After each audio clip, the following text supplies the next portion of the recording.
अस्सलाम वालेकुम रिजवान भाई, आप कैसे हैं? बढ़िया हैं? आप अभी बड़ा चर्चा में चल रहे और आपकी जो भी बात होती है महफिल में लोग बहुत ही अच्छे से सुनते हैं। एक आपका पैगाम जो है, एक मैसेज आता है। तो सर, जैसे कि इस बार क्या है कि चुनाव चालू हो चुकी है 2024 की, काफ़ी जगह हो चुके हैं चुनाव और काफ़ी जगह बाकी है। तो आप इसको कैसे देखते हैं? इस बार 1 to 1 लड़ाई चल रही है, जो कि जिसमें आपको पता ही है, राहुल गांधी और मोदी जी। तो इस बार क्या कहना चाहेंगे 2024 में सर? क्या मुश्किल है, क्या काम है वह उतना 10 सालों में? भाई, मोदी सरकार जो है वो विपक्ष को तो चाहती ही नहीं है बिल्कुल। हाँ, कि विपक्ष आए। अभी देखो 2 3 4 केस ऐसे आए जो बिना इलेक्शन लड़े उन्होंने बाकवर दे दिया। जैसे हम मैच खेलते थे तो उनने बिना इलेक्शन लड़े और उनने नाम वापस ले लिया, है ना जी। कांग्रेस वालों ने जी। तो मोदी साहब ने जब पहली स्पीच दी थी, पहली तकरीर करी थी, तो उन्होंने कहा था हम 3 काम करने हैं हमें। जी। एक कांग्रेस मुक्त भारत बनाना है और एक हिंदू राष्ट्र बनाना है। ये उस पॉलिसी पे चलना है। क्या है समझ में? जी। कांग्रेस हो या उसके मुतालिक दूसरी कोई पार्टी उभर रही है, पावरफुल बन रही है, उसको उल्टे सीधे झूठे सच्चे इल्ज़ाम अच्छा, लगा के। कई लोग बोलते हैं कि राहुल गांधी जी को बोलने के लिए नहीं आता है। क्या आपको लगता है राहुल गांधी को बोलने नहीं आता है? वो बहुत खानदानी है, पुराने हैं।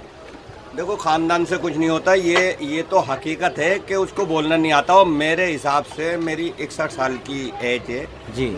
उसको दिलचस्पी नहीं है। मेरा जो तजुर्बा है ज़िंदगी का, उसको दिलचस्पी नहीं है। वो लोग उसको, उसकी पार्टी वाले उसको आगे करके पार्टी खराब उसी ने कर दी। मेरे हिसाब से राहुल गांधी जी ने, मेरे हिसाब से पार्टी खराब ही करने वाला वो बंदा है। अब देखो, इतने बड़े बड़े नेता चले गए, उसमें से निकल के तुम्हारे गुलाम नबी आज़ाद चले गए और एक वो हमारे वो थे कपिल सिब्बल थे, है। इतने बड़े बड़े नेता, कोई तो वजह होगी कि वो छोड़ के चले गए। क्यों चले गए?